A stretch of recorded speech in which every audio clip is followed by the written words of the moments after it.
ইয়ো WhatsApp guys, কেমন আছো তোমরা সবাই? আশা করছি সবাই অনেক ভালো আছো। আমি জিতেশ আর তোমরা দেখছো ইটস জিতেশ। তো তোমাদেরকে আমি আগের ভিডিওতে প্রমিস করেছিলাম যে আমি চেসের অন্য কোনো একটা ভিডিও আনবো। তো সেই দেখে আমি আজকে চেসের আরও একটা ভিডিও নিয়ে চলে এসেছি তোমাদের সঙ্গে। আর আজকের ভিডিওর টপিক হচ্ছে যে চেক অ্যান্ড চেক মেট। আর আজকে আমরা একটা স্পেশাল মুভ শিখবো যাকে বলা হয় ক্যাসলিং। তো চলো আমি আগে আমার চেস বোর্ডটা অ্যারেঞ্জ করে নিই, যেইটা আমি তোমাদেরকে আগেই দেখিয়েছিলাম। তো দেখো, আমি কিন্তু এখন আমার চেস বোর্ড খুলিনি। এইটা হচ্ছে আমার গুটি। আর আমি আজকে তোমাদেরকে আর একটা জিনিস বলছি, তোমরা চেস বোর্ড কিনবে কী করে। তোমরা অনলাইনে তো চেস বোর্ড কিনতে পেরে যাবে, কিন্তু এমনি যদি ম্যানুয়ালে কিনতে হয় তোমরা কি করে কিনবে? এই যে আমি চেস বোর্ডটা কিনেছি, আমি কিন্তু কোনো অনলাইন থেকে নয়, এমনিই কিনেছি। আর এইটা কিন্তু লুডোর মতো পুরো। তো কি করে কিনবে? তো সবার আগে তোমরা কোনো একটা বুক স্টলে যাবে, মানে অনেক দিনের পুরনো ভালো নামি দামি বুক স্টলে। সেইখানে গিয়ে বলবে যে চেস দাও, চেস বোর্ড দাও। তো সেইখানে তোমরা পেয়ে যেতে পারো এই চেস বোর্ড। যদি নাও থাকে তাহলে তোমরা অন্য কোনো দোকানে সার্চ করতে পারো। করতে করতে যে কোনো দোকানে তো তোমরা পেয়েই যাবে। ওকে, তো এইটা হলো আর যেইখানে চেস বোর্ড থাকবে সেইখানে নিশ্চয়ই চেসের গুটিও থাকবে। তো তোমরা পেয়ে যাবে চেসের গুটি। তো তোমরা যদি ভুলে গিয়ে থাকো কোন গুটিটাকে কি বলে, আমি আগে অ্যারেঞ্জ করে নিই, তারপর তোমাদেরকে দেখাচ্ছি আবার সব কিছু প্রথম থেকে। সো গাইস, এলাম আমি ফিরে। আর এখন আমরা দেখব চেসের পিস। তো এই পিসটা হচ্ছে যে রুক, এইটা হচ্ছে যে পন, এইটা হচ্ছে নাইট,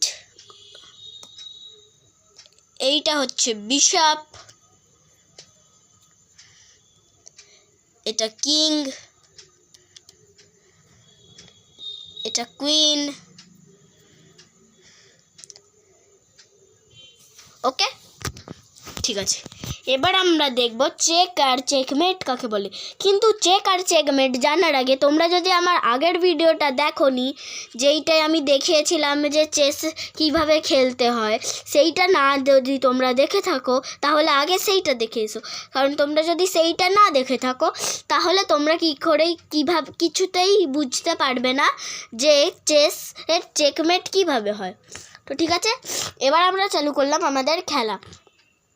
আগে এইখানে হোয়াইট ধরুন চাল দিল পন ইন্টু E6।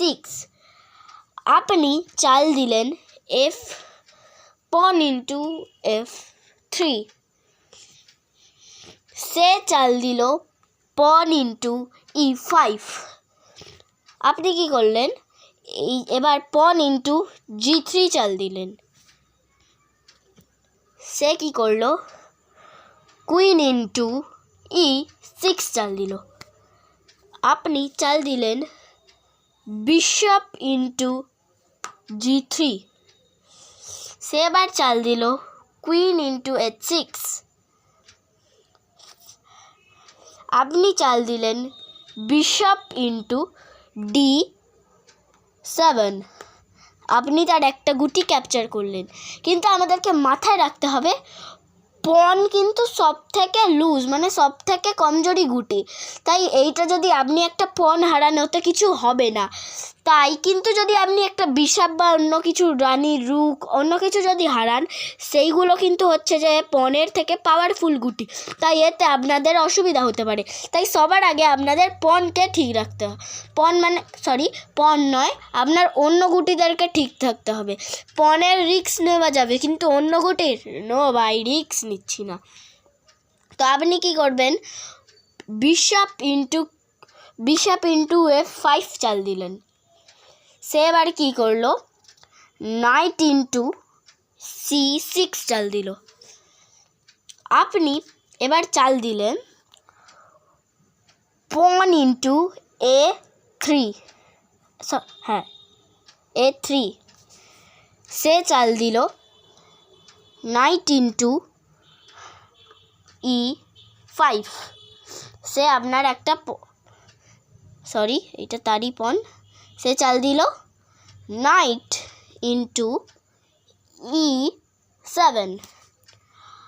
আপনি তখন চাল দিলেন বিশপ ইন্টু D3। সে কথার কথা ধরে নিন সে চাল দিল রুক ইন্টু B8। আপনি তখন চাল দিলেন বিশপ ইন্টু B5। সে চাল দিল পন ইন্টু C5। এবার আপনি চাল দিলেন বিশপ ইন্টু D7। কিন্তু আমরা যদি পরপর এমনি করে দেখাতে থাকি তাহলে আপনার বুঝতে আর এই ভিডিওটা অনেক লং হয়ে যাবে। তাই আগে আমি এখান থেকে কটা পিস সরিয়ে নিচ্ছি, তারপর দেখাচ্ছি চেক আর চেকমেট কাকে বলে। নিন গাইজ, আমি অনেকগুলো গুটি ক্লিয়ার করে দিয়েছি, আর এবার আপনাদের বুঝতে সুবিধা হবে। আগে আমি আরও কটা গুটি সরিয়ে দিলাম। নিন, ধরুন তার কিং আছে, কিং রয়েছে কিং ইন্টু D8-এ।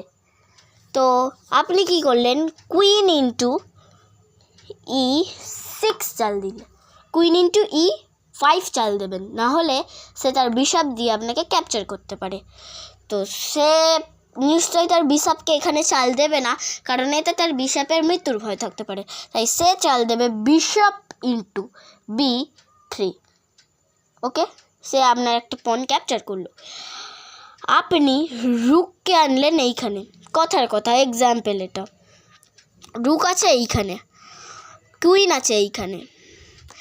আপনি যদি এমনি কুইনকে এইখানে নিয়ে যান, কিং কিন্তু এমনিভাবে আপনাকে ক্যাপচার করতে পারেন আপনার কুইনকে।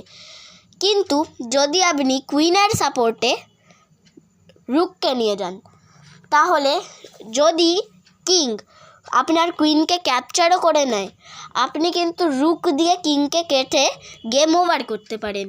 তো এইটা হলো চেক অ্যান্ড চেকমেট। কিন্তু যদি আপনাদের আরও একটু বুঝতে অসুবিধা হয়ে থাকে যে যদি কিং এইখানে থাকে তাহলে কি করব, বা যদি এইখানেই থাকে কি করব, তো আপনাদেরকে আমি আর একটা জিনিস দেখাচ্ছি। কিং যদি এইখানে থাকে তাহলে জানবেন যে আপনার কিন্তু এর পিছনে আর কোনো স্কোয়ার নেই, আপনার শুধু এই দুটো স্কোয়ার, এই 6টা স্কোয়ারের মধ্যেই কিং মুভ করতে পারবে। তখন মানে সে এইখান থেকে এখানে যেতে পারবে, এখানে যেতে পারবে, এখানে যেতে পারবে, এখানে যেতে পারবে, এখানে যেতে পারবে, কিন্তু এইখানেও যেতে পারবে না।